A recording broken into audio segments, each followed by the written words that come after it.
تو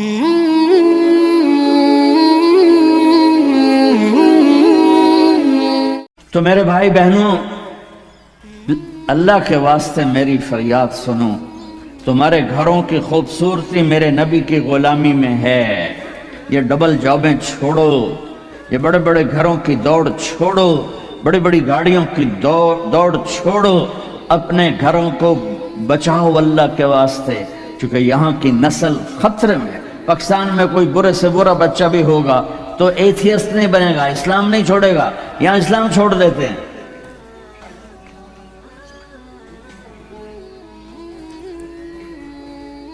میں آپ کو اپنے گھر کی بتا رہا تھا، ایک بچہ مجھے ملنے آیا، کہنے لگا جی میں نے پورے پاکستان میں ٹاپ کیا ہے ایف ایس سی میں، اور کنگ ایڈ جو ٹاپ کرتے ہیں وہ کنگ ایڈورڈ میڈیکل یونیورسٹی میں جاتے ہیں۔ تو 2 دفعہ میں خودکشی کی کوشش کر چکا، پلز کھائیں، گولیاں، لیکن وہ زندگی تھی، بچ گیا۔ تو میں نے کہا بیٹا تو چھوٹا سا ہے، تو نے یہ خودکشی کی کیوں یہ تو نے قدم اٹھایا؟ کہا جی میرے امی اور ابو اتنا لڑتے ہیں کہ ڈسہارٹڈ ہو کر میں 2 دفعہ خودکشی کی کوشش کر چکا۔ ماں اور باپ کی لڑائی نے اتنے بریلینٹ قابل بچے کو مرنے پر مجبور کر دیا۔ کوئی بھوک نہیں تھی، سوکھے تھے، اچھا خوشحال گھرانہ تھا، لیکن خامد بھی بد زبان، بیوی بھی بد زبان، تو بچے خودکشی پہ آ گئے۔ بھائیو، اگر آپ اپنے آپ کو خوبصورت بنانا چاہتے ہو، دیکھو میں ہاتھ جوڑتا ہوں، سب دیکھو، اس زبان پر قابو پا لو۔ یہ زبان خوبصورت ہو گئی، دل جڑ جائیں۔ بہ گئی امام فتوی نہ ٹھوک دے۔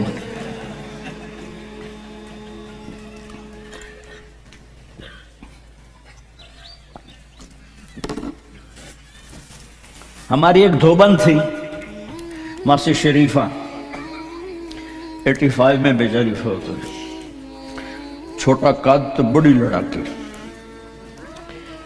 تو وہ ایک دن آئی میری بہن کے پاس، کہنے کی بی بی اے میری نو بڑیاں لڑدیاں میرے نال، 4 بیٹے تھے 4 بہن، تو میں نے کوئی تویز دے، چاروں میریاں نوکر بن جاؤں۔ میری بہن کو تو پتا تھا کہ لڑدی تھا آپ ہے، تو اس نے نا اسے کاغذ پر کچھ لکھا کے نا یوں کر کے نا اسے تعویذ کو رول کر کے، کماسی شریفہ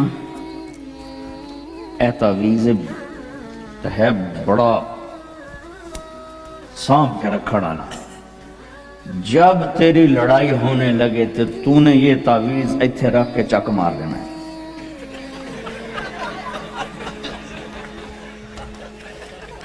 میری بہن نے کیا طریقہ استعمال کیا، ماسی شریفوں کو چپ کروایا۔ اب تعویذوں کا بڑا مانتے ہیں ہمارے دیہاتوں میں، تو وہ ہفتے بعد آ گئی، کہنے کہ بی بی تو بڑا چنگا تعویذ دیتا ہے، میری تو ساری لڑائی ختم ہو گئی، کیونکہ ماسی شریفہ چپ ہو گئی۔ تو میں نے یہ 2 تعویذ بنائے ہیں، ایک آپ مستورات لے لو، ایک آپ لے لو، جب لڑائی ہو تو چک مار کے بیٹھ گئے کرو، آپ کی لڑائی ختم ہو جائے گی۔ ہائے ہائے، ارے میرے بھائی، قربان جاؤں اہل بیت کے اخلاق پر۔ امام زین العابدین کو گالی دینا نبی کو گالی دینا ہے۔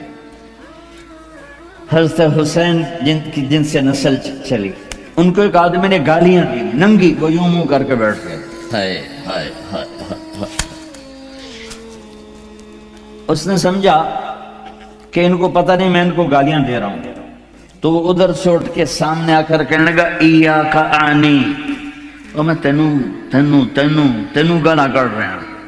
آپ نے فرمایا وعنک اغضی، اور میں بھی تجھے ہی معاف کر رہا۔ تو ایک دم قدموں میں گر کے پاؤں چومنے لگا کہ بے شک آل رسول کے اخلاق ایسے ہی ہوتے ہیں۔ میرے بھائیوں، اپنے گھروں کو اپنے نبی والی زندگی پہ لاؤ۔ میرا سر میرا ساتھ نہیں دے رہا، میں تفصیل ویسے بھی نہیں ہو سکتی، اشارہ کر رہا، اپنے نبی کی زندگی پڑھو، اپنے نبی کی زندگی پڑھو کہ آپ نے اپنے گھر کو کیسے چلایا، کس طرح آپ نے 11 گھروں کو نبھایا، 2 مہینے چولہا نہیں جلتا تھا اور بیویاں قربان ہو رہی ہیں، یہاں سب کچھ دے کر پھر بھی لڑائیاں ہیں، بچے برباد ہو رہے ہیں، نسلیں برباد ہو رہی، چھوٹی چھوٹی باتوں پر اڑ کر۔ ہمارے استاد صاحب تھے مولانا جمشید صاحب، وہ ہمیں بہت زیادہ سبق میں فرماتے تھے، جو ہار مان جائے گا وہی جیت جائے گا۔ ہار مان جایا کر، جھک جاؤ، جھک جانے۔ میرے نبی نے فرمایا جو جھک گیا اور معاف کر گیا، میں گارنٹر ہوں اگر اس کی عزت کم ہو تو مجھ سے آ کے لے لے۔ جو معاف کرے گا اللہ اس کی عزت بڑھا دے گا، جو بدلہ لینے پہ آئے گا پورے گھر کو توڑ کے رکھ دے گا۔ یہ چند روزہ زندگی ہے۔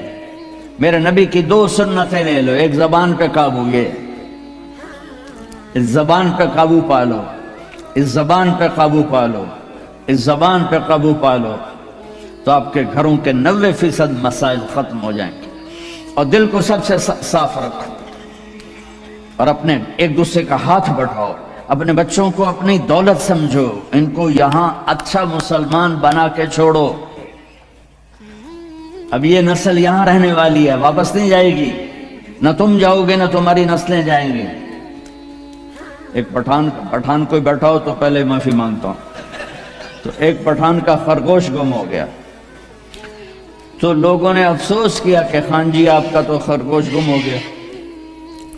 تو وہ کہنے لگا ارے بھائی غم نہ کرو، ہم نے اس کو نسوار کھلایا ہوا ہے، جب نشہ ٹوٹے گا ہمارے پاس ہی آئے گا۔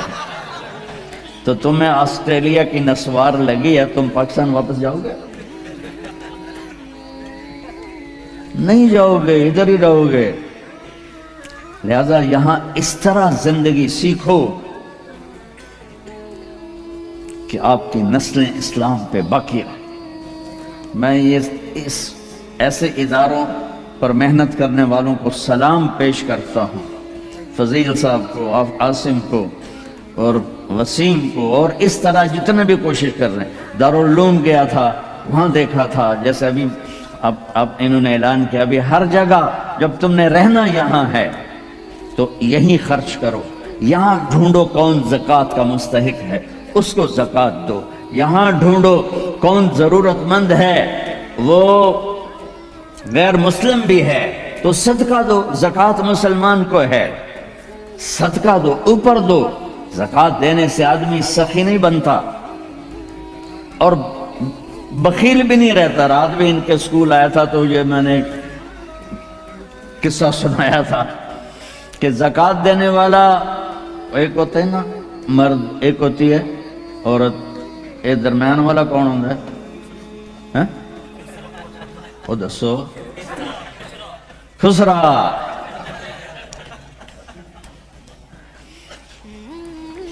تو زکوٰۃ دینے والے جو ہوتے ہیں نا وہ بخل سے نکل آتے ہیں، سخاوت میں جاتے نہیں تو وچکارلے بڑھ جاتے ہیں۔ تو صدقہ بھی دیا کرو۔ خسرو پرویز ایران کے بادشاہ کے پاس ایک آدمی مچھلی لایا، اس کو بڑی پسند آئی تو اس نے شاہی جوش میں کہا 4000 درہم دے دو۔ بہت بڑی دولت تھی، جیسے $4000 سمجھو ایک مچھلی۔ تو اس کی بیگم نے اس کے کان میں کہا یہ کیا کیا ہے؟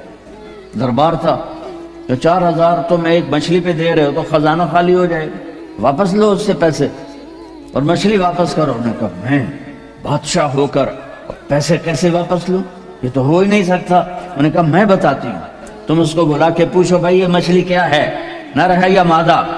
وہ کہے گا نر ہے، تم کہنا ہمیں مادہ چاہیے تھی، یہ تمہاری مچھلی ہمارے پیسے دو۔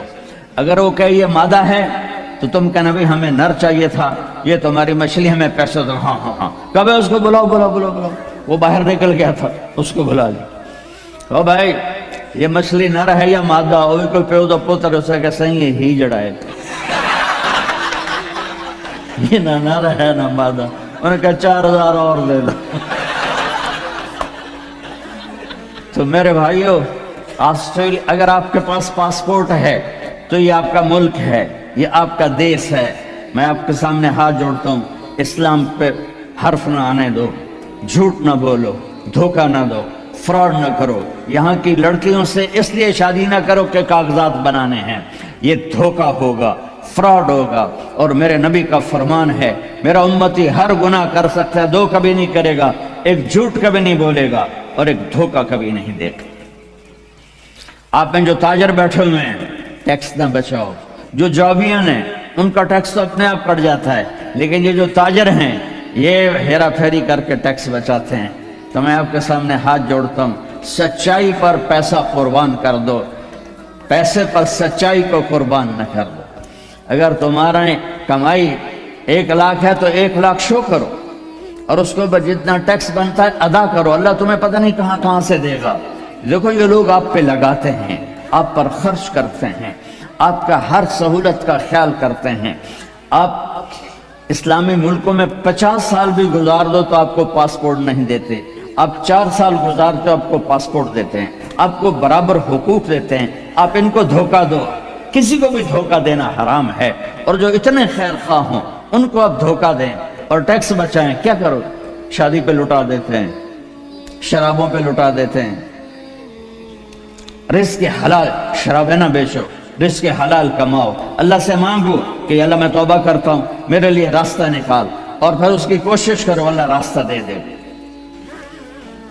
آپ ان کے ساتھ وہ انگریزوں کے دور میں نا دلی میں ایک وہ پک پاکٹ والا تھا جیب کترا، تو اس کا چیلا شام کو 2 روپے لے کر آیا، تو اس نے اس کو تھپڑ مارا کہ صرف 2 روپے سارے دن میں؟ انہوں نے کہا استاد جی آج ایک بڑا مال چرایا تھا، ایک انگریز کی جیب کاٹی تھی، لیکن 4 قدم چلا تو مجھے خیال آیا سبحان کہ اگر قیامت کے دن عیسیٰ علیہ السلام نے میرے نبی کو گلہ دے دیا کہ آپ کے امتی نے میرے امتی کی جیب کاٹی تھی تو میرے نبی کو شرمندہ ہونا پڑے گا، تو میں نے وہ پیسے اس کو واپس کر دیے اور یہ 2 روپے اپنے دے کپے تو اس نے خوش ہو کر اس کو 10 روپے انعام دیا۔ تو بھائیو دیکھو کل قیامت کے دن اپنے نبی کو شرمندہ ہونے نہ دینا کہ دھوکہ فراڈ۔ نوجوان شادیاں کرتے ہیں کہ پیپر بن جائیں، ریئل شادی کرو ٹھیک ہے، لیکن پیپر بنانے کے لیے اللہ کے واسطے ایسا نہ کرو۔ اب تاجر ہو اللہ کے واسطے ٹیکس نہ چراؤ، یہاں کے قانون کی پاسداری ان سے بھی زیادہ کرو۔ ہمارے ملکوں میں ٹیکس نہیں دیتے کہ ہیرا پھیری ہے، حکومت کے کارندے کھا جاتے ہیں، کچھ راستے میں ادھر ادھر ہو جاتا ہے، کچھ تھوڑا بہت لگ بھی جاتا ہے، تو وہاں تو اس لیے ٹیکس نہیں دیتے۔